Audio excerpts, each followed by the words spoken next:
gerne hier hinsetzen. Wir arrangieren das noch so ein bisschen, dass alle Platz haben. Where would you like to sit? Here or here? I stay where I am, and I think it's, yeah, sure, yeah, there's my computer. Yeah, we have some more space. Que me ponga, que me siente. Ah, vale. Exactly. ID, and then which channel do they choose? They figure it out themselves, and we will. So you're going to mention the study that will be presented and everything? Or? Yes, I can do all of this. I will just orient on what you have said. Well, I will make a sort of general introduction, but not.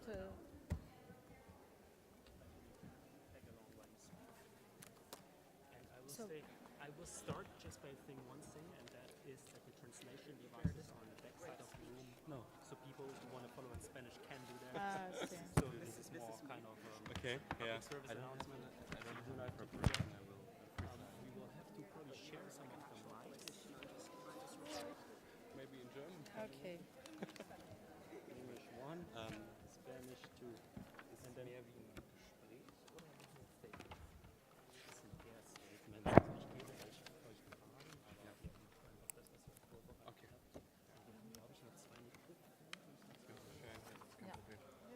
Is this on? Test. Great. Okay, let's start on time. It's going to be a long day with many interesting discussions. Just one public service announcement before we start. There is Spanish translation, and to get to that translation on the back side there in the room, you can pick up a device. You would have to leave your ID card for the time of the panel to pick it up. And on number 1, you will have English, and on number 2, you will have the Spanish. And with that, we jump right into the program. Lina, the floor is yours. So hello again. I'm very happy to be in this panel to make this introduction. Obviously, I'm the oldest of all of them, so why I'm making the introduction.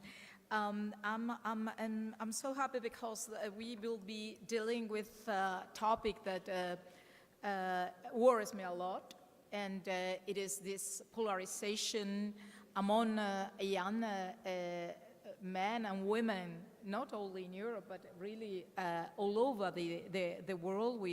I'm the chair of the FEPS Committee at the European Parliament, the Committee on Women's Rights and Gender Equality.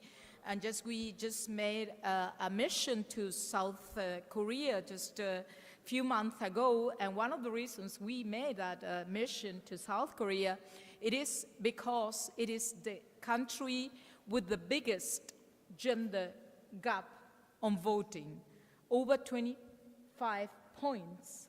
So really a lot. And young men were determined on the election of the previous president that destroy all the gender equality advances. So I would like to I will not, they will probably mention this wonderful policy study that will be presented very soon, but I would like to make a general reflection on the distance or the gap between reality, perception, and the political consequences this is having.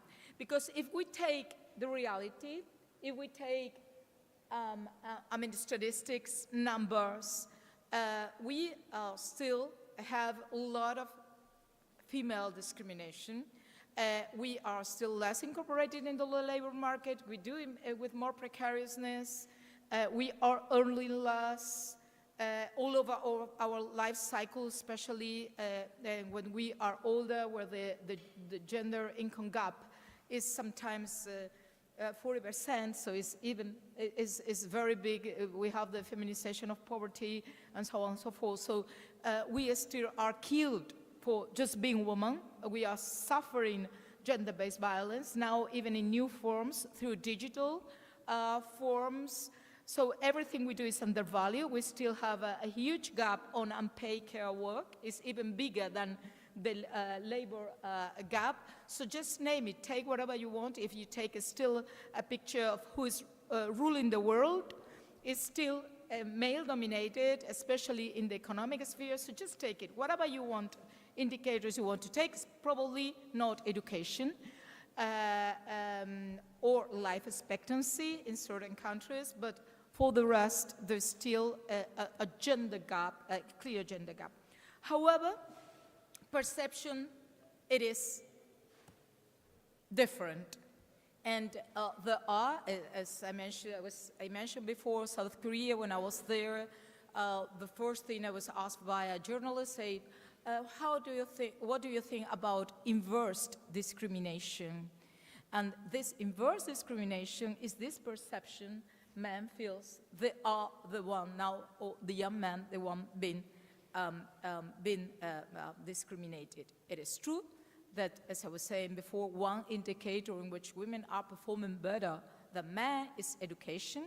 At the European Union, we are not only 10 more million women than men, but we are, in many countries, around 60% the ones with a high educational degree.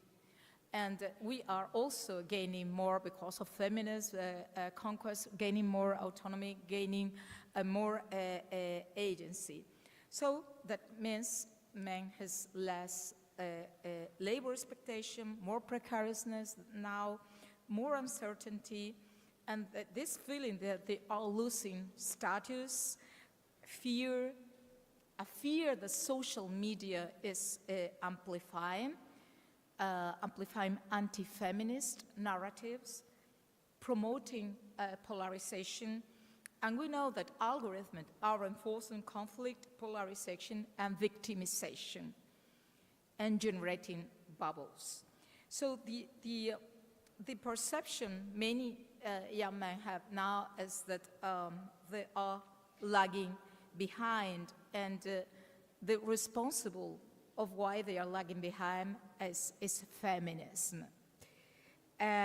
instead of the real responsible for many of the things that are happening, that is probably neoliberalism. But it is obviously for the extreme right narrative and the conservative narrative is easier to point out against.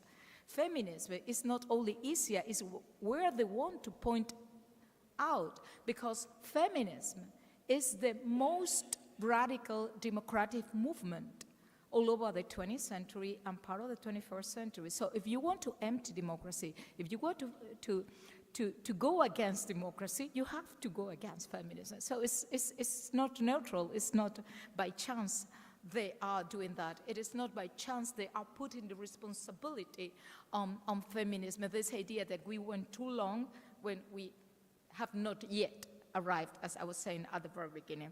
So we have a crisis of masculinity now. I think we as progressive probably we have failed in building a masculinity model for an egalitarian society. So I think it's why especially young men are having a defensive reaction, looking for kind of a shelter of traditional norms, and feel attractive with these authoritarian narratives that are very alpha male dominated. So I would like just to finish saying that another area they are kind of pushing us is this confrontation in between gender and economic inequalities. There are many people within the progressive family buying this narrative, anti-wokeism narrative. So please, don't buy it. Don't buy it, because gender and economic inequalities are not competing among each other. They are reinforcing each other. Sort of precarity obviously brings social tensions. Social tensions mean us to look for who's guilty people, and the reactionary narratives are pointing out feminism. But feminism is liberation. Feminism is equality.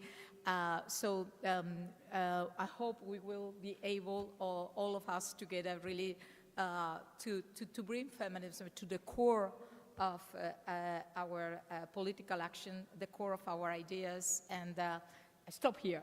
I thank you very much. Thank you a lot, Lina, for introducing the topic of today's session. Another announcement. This study has been a year-long effort, and it wouldn't have been possible alone. I also want to thank the partners that were involved in the study, which is Friedrich Ebert Foundation, the FEPS member ETRON from Greece, and also DPART, a think tank based in Berlin. And some of those studies, they can be taken. They're on the back side of the room. If you find them later, you just take them. Yes, exactly. I should introduce myself. I'm Matteo Dressler, policy analyst for democracy and youth at the Foundation for European Progressive Studies. And we'll unpack some of the things that Lina started to point at. How can it be that while there is still gender inequality in our societies, we do see some of the shifts that we're seeing politically and political opinion with kind of the general headlines that you're reading in the news being things like a global gender divide emerging. This is from 2025, Financial Times, for example. So some of these headlines are very all-encompassing, and you're really thinking all men are turning right, all women are turning left. And what we wanted to do with this studies, and we'll go into the details in a moment, is unpack some of the nuances. Is that really true? Is that move happening? Is there differences in countries? What are the nuances? And if we can delineate it, what does it also mean for progressive policy making, and also talking to young people and developing together an inclusive vision, of course, which addresses both young men and women and not one gender over the other. And with us today to discuss that, I have four fantastic speakers. To my right, I'm starting with Gefjon Off, who is a postdoc at Hamburg University, also one of the most renowned researcher on the topic of gender differences in Gen Z in Europe, and also one of the co-authors of that studies. I have with me Elena Avramovska, who is a senior researcher at the Friedrich Ebert Foundation Future of Democracy office based in Vienna. She has a strong focus on youth and democracy in her work, and also is one of the co-editors of the studies. I have with me on my left Ilya Vatri, who is the Secretary General of the Young European Socialists, and previously was also the Vice President of the National Union of University Students in Finland. And last but certainly not least, I have with me Philipp Thürmer, who is the Federal Chair of the Users, the Young Socialists, connected to the Social Democratic Party of Germany. He's also active in local politics in Germany and currently completing his law degree. I would like to start from the right side. The way this is structured, you will first get some insights a bit on the findings very briefly on the studies, and then we'll discuss some of the political implications with the fantastic speakers on the left of me.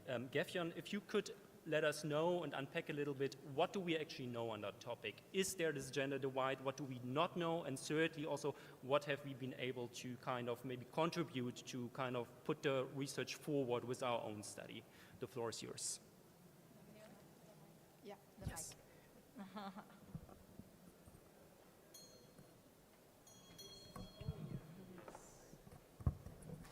Yes, thank you so much. So I'm going to talk about the research on this. And what we know is not as clear.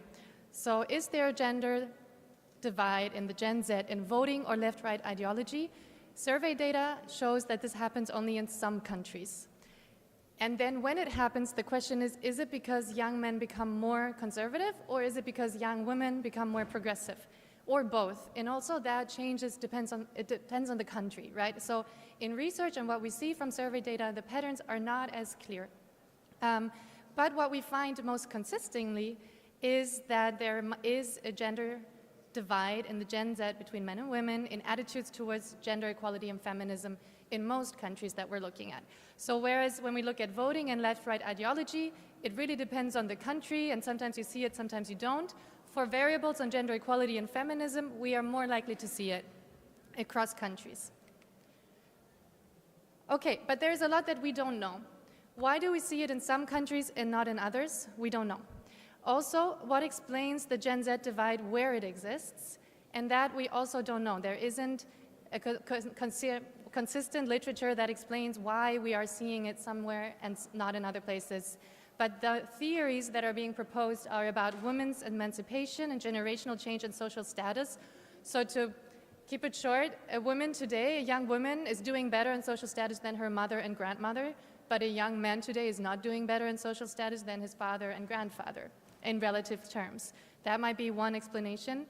Also, more concretely, women are doing better in education, like you said, and also in their early careers today. So we have the most gender equal labor markets among the early careers than we've ever had. So there might be a concrete material perception of gender equality.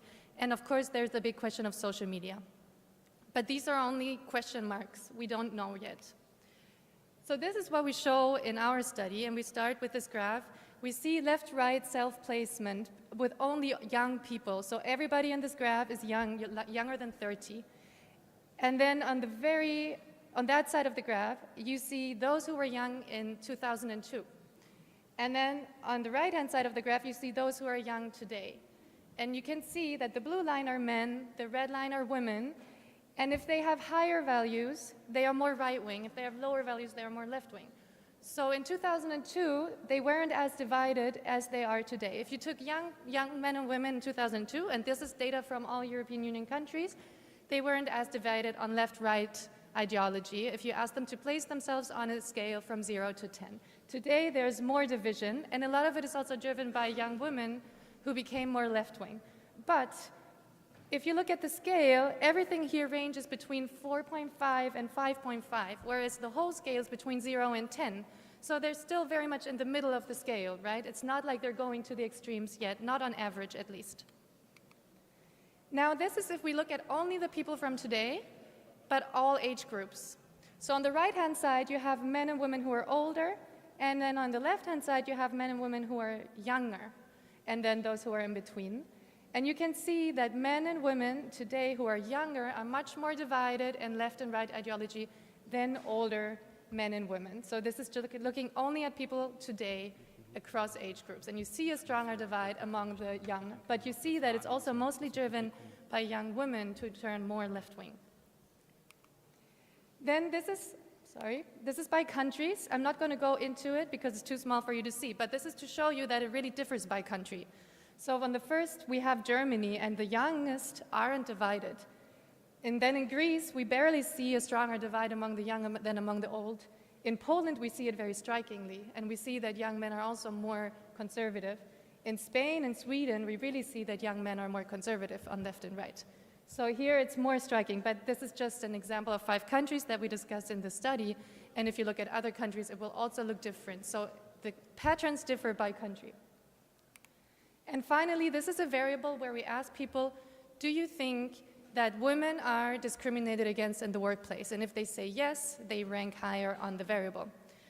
And so you see that the red line is, these are the women, and they always are more likely to say yes, women are discriminated against. The blue line are the men, and they are less likely to say so. And in Sweden and Spain and Poland, again, we see the largest divides between the youngest, whereas the older ones are more closely in their agreement that women are discriminated against. So what we think is that it's a matter of recognizing gender discrimination in certain spheres in society, what divides young men and young women. But also with this study that we did, I think we contributed quite a lot of nuance in how different variables play out differently, and we see different patterns depending on the variables and on the countries. And with this, I would hand it over to you, Elena, because one of the novelties we wanted to achieve here is actually also talk to young people and see how they frame this question and how they kind of, when they speak to each other, talk about gender equality, inequality, feminism, all of these things, which would help us then kind of to show a little bit better maybe why some of these divides, for example, in the workplace are emerging and how they talk about it, how they make sense of it. And Elena will talk a bit about that. Exactly. So to complement the quantitative results that Gefion just presented, we did focus groups in 5 countries, and we tried to be quite comprehensive, and we did focus groups with young men only, with young women only, and also mixed groups to kind of take into account that maybe the groups would be more comfortable if they speak in a group only consistent of their gender. And first, before going to the results, I think it's important to underline why it's important to do focus groups and what was their goal. And the first goal that we wanted to achieve with the focus groups was to contextualize, to answer the question, how? What are the words that young people give to the issues that we are trying to analyze, in addition to what we see in surveys? So to really contextualize the survey findings with their own understanding and the words and the meaning they give to these issues. And the second one is really to illuminate, to answer the question why these gaps might be there. Because as Gefion underlined, we still know very little and we still have lots of gaps about why do we see these gender gaps. And we really wanted to do the focus groups in a way to try to at least have an attempt and to answer this question. Why is this divide happening? And when it comes to the question of how do we contextualize, of course, the first thing that comes to mind is to understand, are there actually differences in the way that young people talk, young men and women talk about their problems, their issues, about what concerns them? Do we see a gender gap in the discussions in the same way that we see gender gaps in the surveys? And yes, to a degree, we understand that young men and women talk differently about certain issues. So, for example, young women are more concerned about safety, about vulnerability. They talk a lot about mental health struggles, about uneven care responsibilities.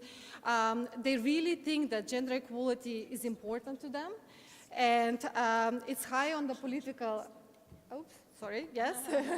Now you can see it. Yes, it's high, gender equality is high on the political agenda to them. And they think it is very personal and have strong attachment to feminism. Young men at the same time also think that gender equality is important as a democratic principle. They're not so sure about feminism as a concept, as an idea. It's slightly more contested.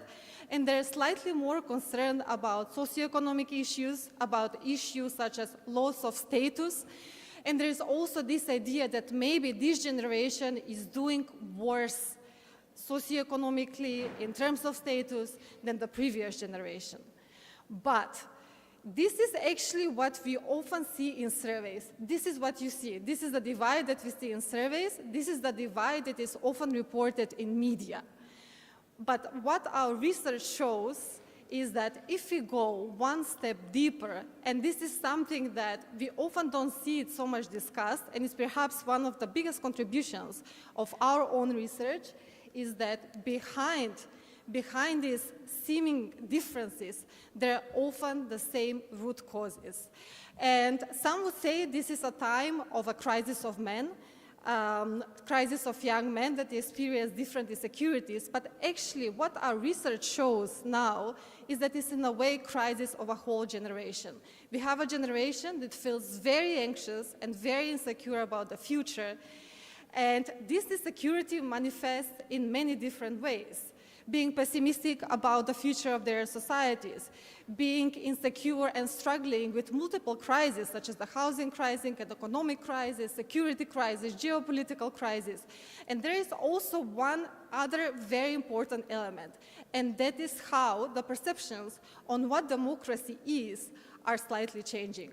So we have a generation that thinks about democracy and politics in general less in ideological terms, but more in pragmatic. It's really asking themselves, is democracy delivering? So this is one of the main questions. Is the system working? Is democracy delivering?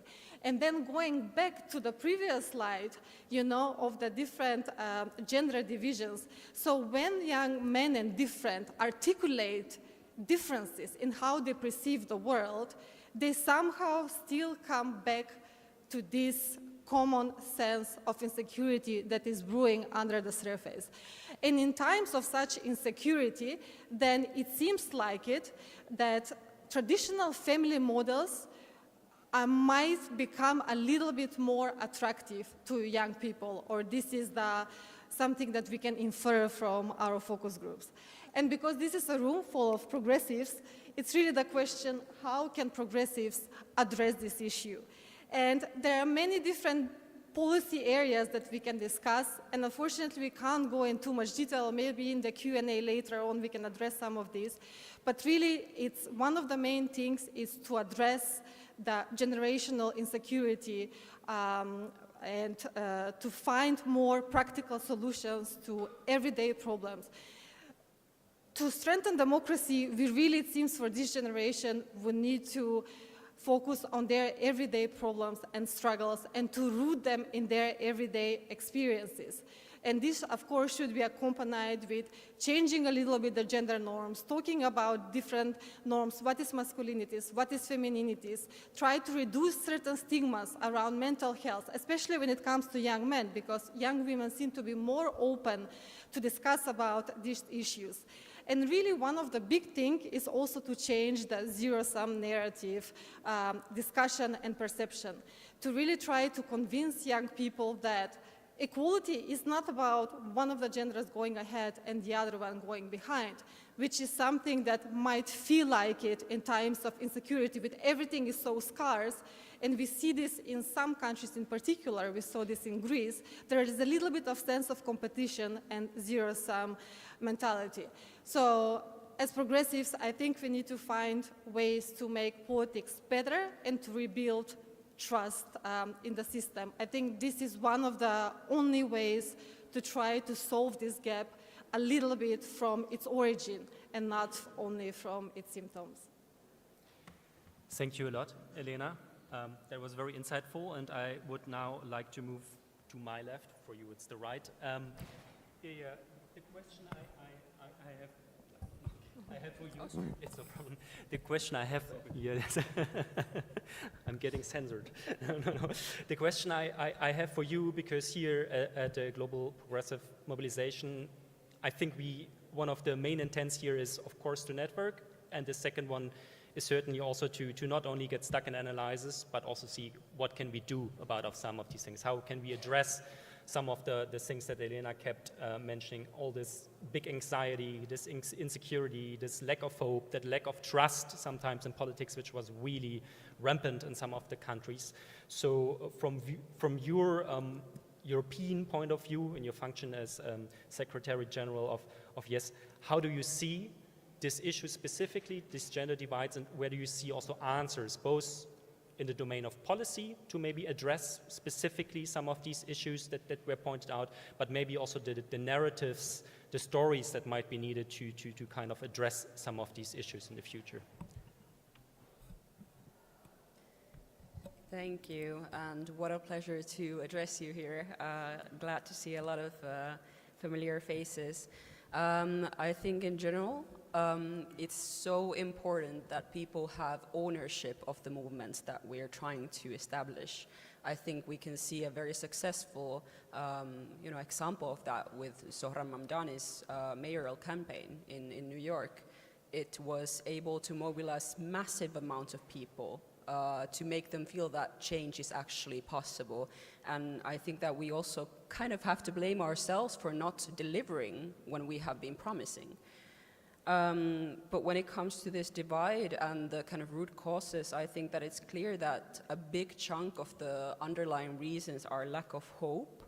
So I think that we have to focus on having the very basic blocks of everyday life together to actually, move forward from that, to have solutions. It doesn't mean that we should let go of other things that we should work on to talk about, gender equity or any other topic like that. But at the same time, if a young person has to worry about if they are able to pay their rent next month, how can you expect them to use their limited free time to then also have the energy and the determination to work for a better future for everyone when they are so insecure on their own? That being said, there is a huge lack of community in general in these days society, and I'm very worried with how individualistic and selfish we have become as people. And I think that everything kind of pushes us to be that. If you post your own face on Instagram, it shows you to much more people than when you post your thoughts. And I think that that is alarming. I think it also comes down to what happens in families. We have to make sure that we demand the same from boys and girls. I have myself been in situations where boys have gotten a free pass just because boys will be boys. And I think that that is also causing the issue of having boys kind of feeling that it's not fair because they have gotten used to getting free passes.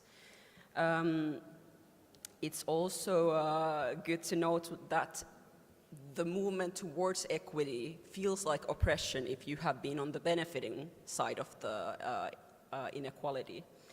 I think at the same time we have to be careful with the discussions that we have with our family members who might disagree with us. I have a little brother who is the perfect example of someone who might, go down the far-right pipeline. And it has been very important for me to have discussions without blaming him for being a bad person if he, sees things differently, but facing him as an individual and as a person and trying to understand where his ideas come from. And we sometimes have this issue in the progressive movement that we're stuck in having the correct words and having the correct, Marxism behind something, or, we cannot think that everyone really wants to read a book about Marxism, even if it's a basis of our whole movement. But for people who are, just ordinary people working their lives and trying to get things, collected and done, we have to accept that they don't really care about that. They care about how that manifests into their own life. And we also have to accept that for some people, as was stated in the publication, they might feel uncomfortable with the terms that we want to use, and we just have to accept it. I think it's alarming that unwellness in men manifests often as violence, and unwellness in women often manifests as maybe violence towards themselves. And of course, social media doesn't help. The algorithms don't help.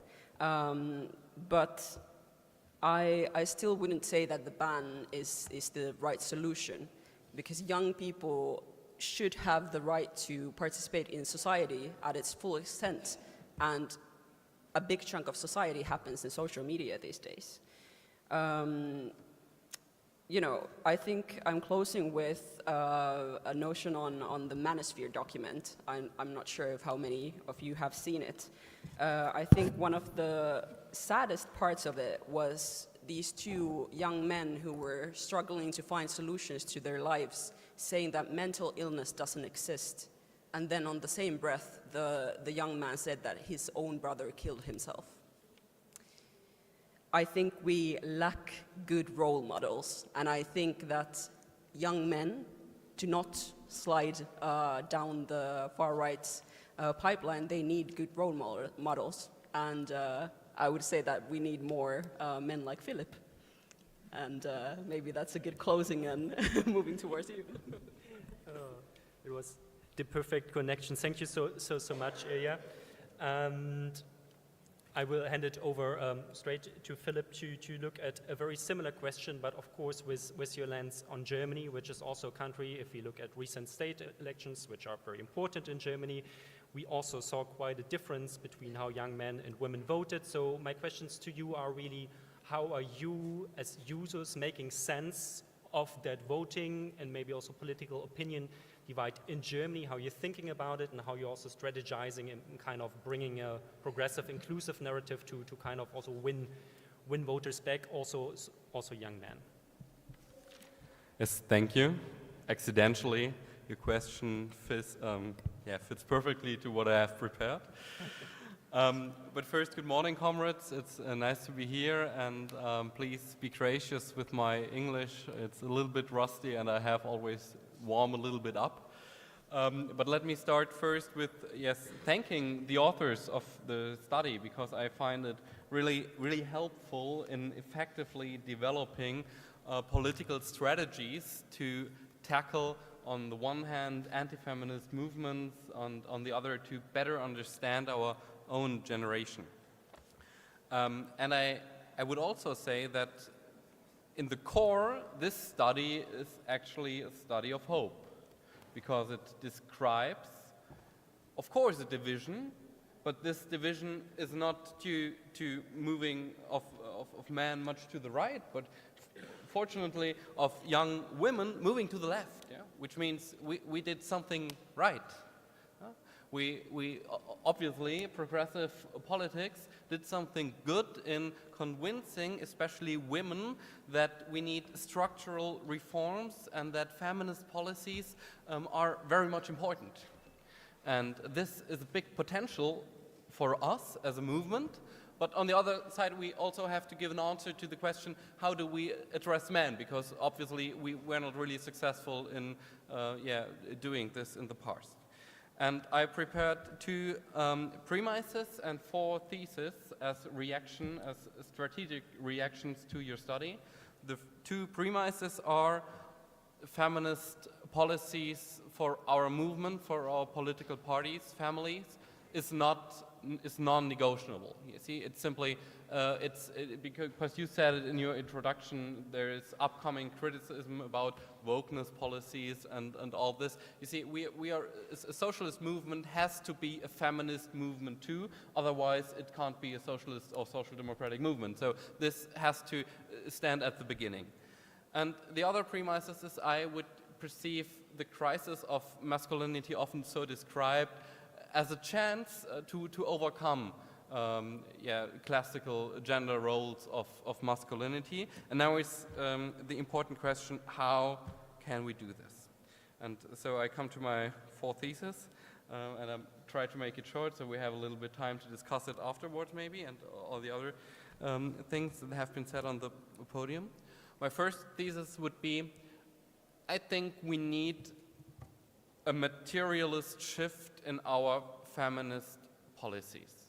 Because we have seen in the past that the right has been successful in leading culture wars that spread hate and are delegitimize left-wing policies. But they have no answers if we bring back the political debate and win back hegemony, as Gramsci would say, on the area of distributional questions and class struggles. I think that has been not really modern in the past for our political family, and I think it's a big problem, because if we look at the studies, if we talk about equal rights in labor, if we talk about tackling poverty of women, for example, women who are single mothers, we have widespread support all over gender groups, and I think to focus on those questions, especially also on the exploitation of a female workforce during unpaid care work for the whole society, I think this is the core of our feminist policies, and it's an approach to win back broad support of society. And the second thesis would be, it must always be in combination with the strong and forceful policies and that try to lift up working class as a whole. Because obviously we have to be honest about this. Men profited in the past, especially unqualified, precarious workers, of the exploitation of women, basically. So they did. And that's the reason why now they feel threatened. And the reason is because they were as most of working class people, men and women, exploited by our capitalist market system. And we can only win back trust of a broader percentage of the population if a feminist policy is always combined with a strong policy in favor of social welfare state, of housing, of redistribution of wealth from the very rich to the working class.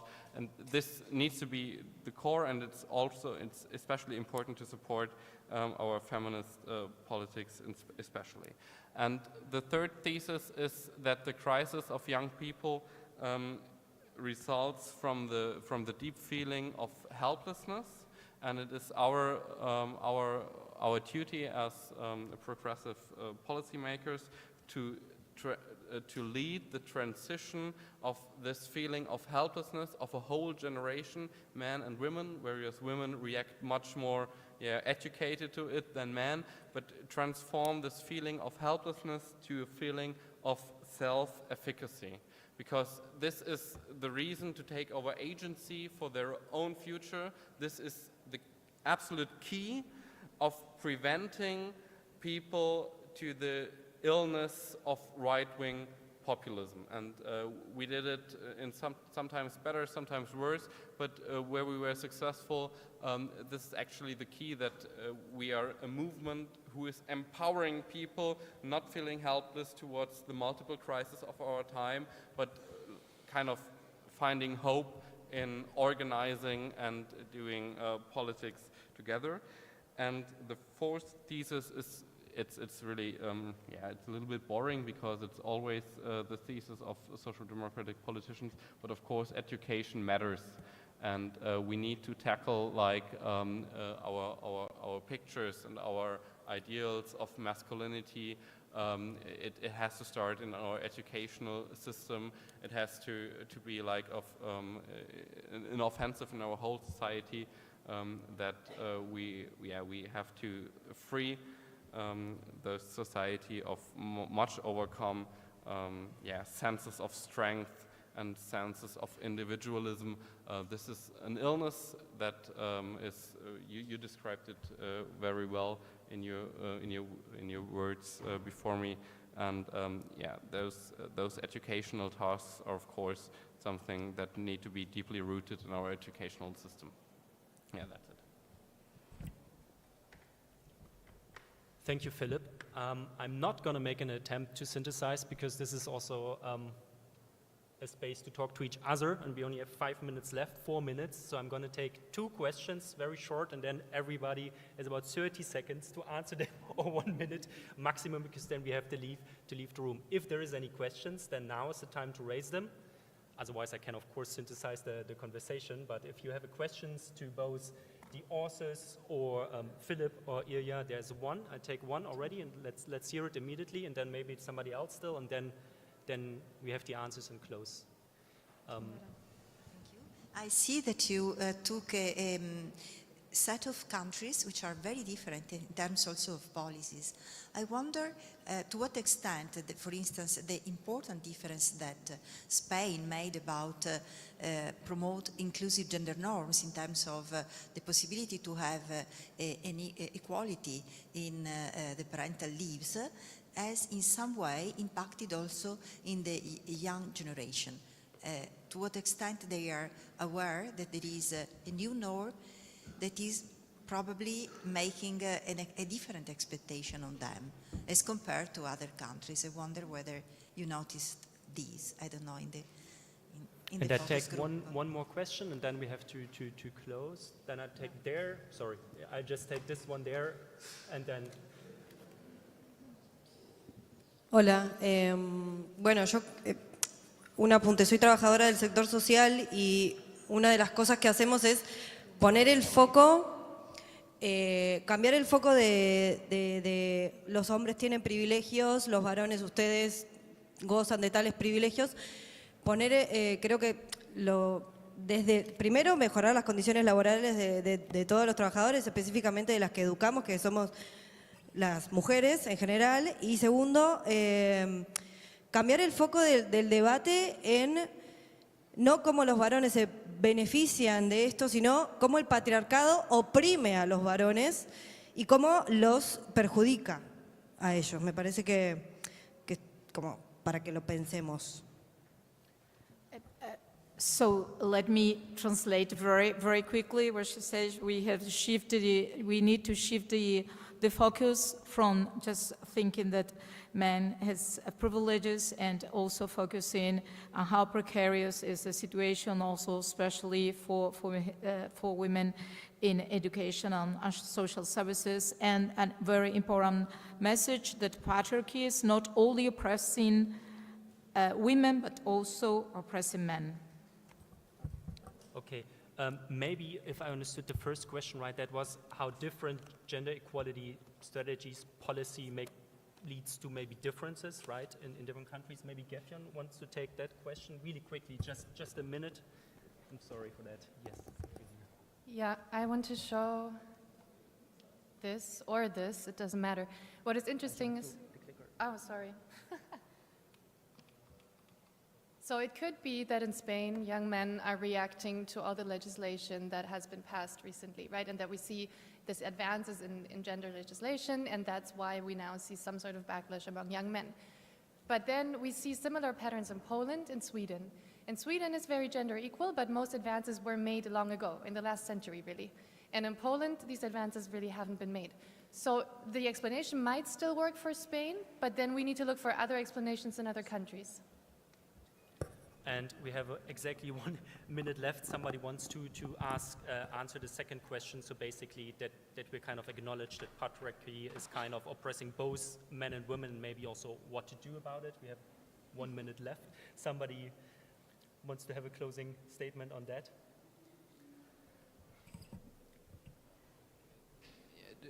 To be honest with you, of course, the role models of the patriarchy also oppress in a way men, but I would a little bit, you see, being honest, for centuries, man profited from the exploitation of women. This need to be acknowledged as a fact, you see, and I would always say to dissolve this is a kind of that not, you see, we want to take privileges away from men. And we have to be honest about this, and it's important and it's right. But my answer would always be, but give whole society, working class people as a whole, privileges back, because they are themselves as a whole group exploited by the inequality of our whole social system. And this would be for me the answer to lack of fears of losing ground to feminist policies, which are like an obligation for a social democratic movement. Thank you a lot to all the speakers, to all of you coming here, and maybe one last announcement, because it came up. There will be also discussion on the digital minimum age, so a debate coming from Australia to many countries. Should we ban social media for young people in this room at 1 o'clock, also organized by FEPS, so maybe you want to join that later. And with that, I close, and I wish you all a great 2 days. Bye-bye.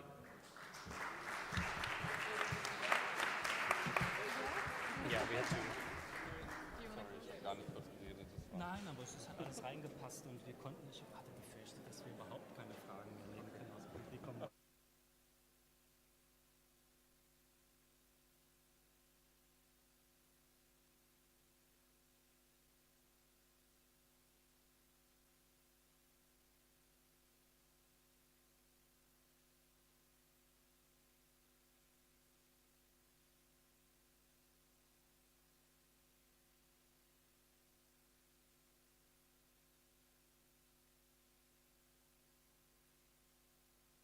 Mit so ein paar Vorsitzenden aus Lateinamerika, aber habe dann später noch befestigt und morgen dann noch.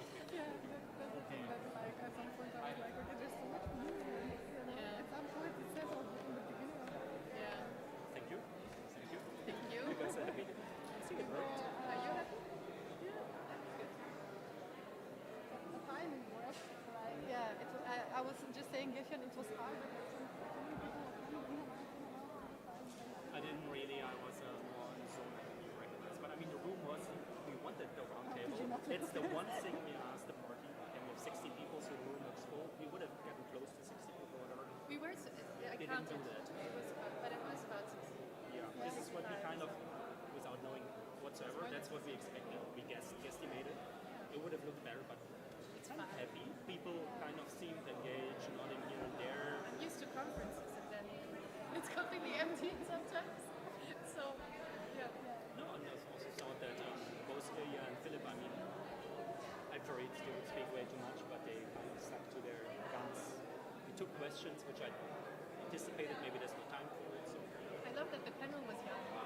I felt old. It was cool. Yeah. And we had a almost, I mean, as balanced as you could be on the panel in gender as well. You can't do 50-50 if you're like a 5. I'm happy. I mean, it's a very different outlet than what we would have had if you would do like a bigger event where we control everything in Brussels and launch the whole thing, and maybe with breakout sessions on country, this and that, and I mean, whatever I would have come, what I would have come up with, but now we'll probably not do that now anymore because there's just so much, and we'll go to Athens, we'll go to Madrid, so But it was like an event teaser. You give a little bit, you can't give too much. I mean, in the 45 minutes, Yeah, I mean, Gavdion hardly said anything because you couldn't. There was so much more in there, I thought, in this part, but you couldn't because. But I said, like, if you start going in depth, you lose them. Yeah. I think I said what Well, I it was good. This is what I thought, but it's like, I mean, I reread some of the things yesterday to prepare, and there's so much in there. So that's what the study is. Lots of nuance.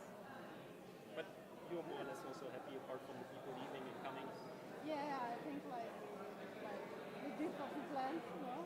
I wonder if I rushed too much, but No, I don't think so, no. No, but you took 4 minutes only or something. yeah, that's why I mean. I wonder if I rushed too much. I look at the time, I was like, oh, Yeah, so it's you were fast. going to say something about something we know about the mechanisms. I think you didn't really in the literature, but you didn't. But I mean, it came back then in what Elena said. How long did that take?